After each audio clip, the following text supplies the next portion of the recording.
哇，这球刚龙，手套往背后一捞，把手套传到一垒去 ，out。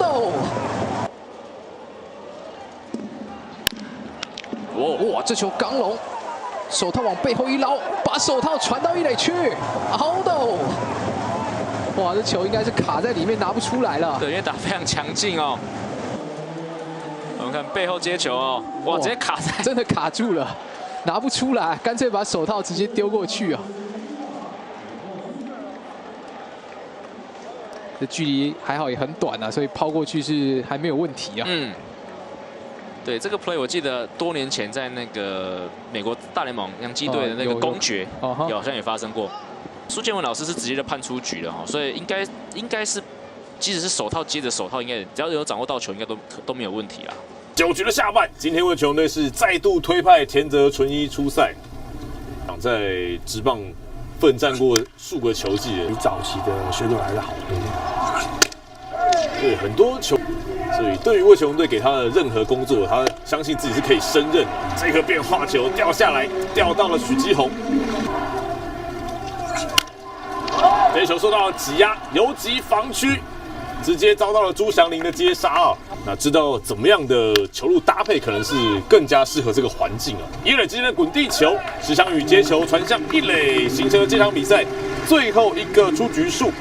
田泽纯一让中信的攻势最终是留下了一个残垒，没有得分。这场比赛最后的结果，魏雄队是以10比2击败了中信兄弟，而刘基宏也挥出了魏全龙在这次国棒热身赛团队的第一发全垒打。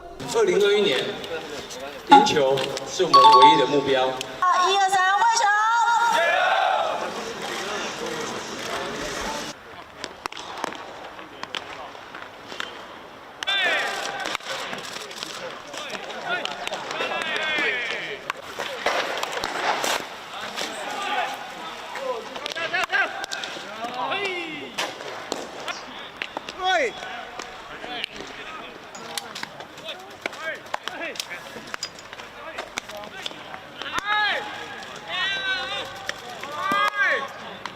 ！2021年赢球是我们唯一的目标，也是对我们比赛的一个态度。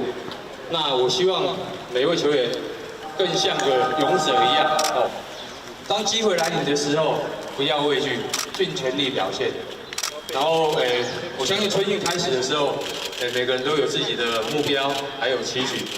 那我希望在这一年呢，不管大家遇到什么挫折或困难，都要保持信心。相信自己，相信教练，相信你的队友。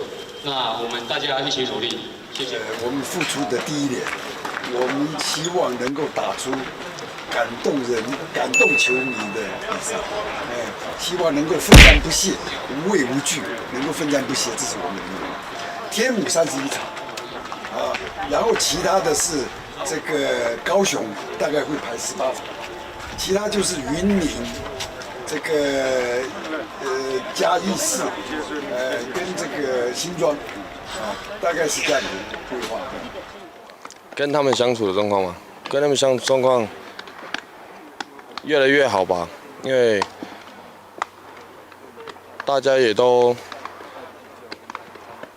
在私底下也都不会害羞了，对。然后比较害羞的就是我而已，对吧？然后大家也都蛮好相处的。也不管是学长还是学弟，有话就说，有问题就问。对，自己的状况目前都在球队要的进度上，然后都跟大家一起做调整，然后蛮期待今年的比赛的，因为也算是第一次在台湾投球，不管在哪里打球，那个，我觉得态度跟初衷要保持一样啊，只是说，现在换一个角度，可能是年纪里面比较年长的，那会看到更多不一样的东西，那就是适时的去提醒这些小学弟们这样子就好。其实我觉得不管是对哪一队啦，都是敌人，那也不管说我之前在哪里，只是接下来就是不管遇到哪一队，那就是尽自己的全力去拿下每一场胜利，对啊。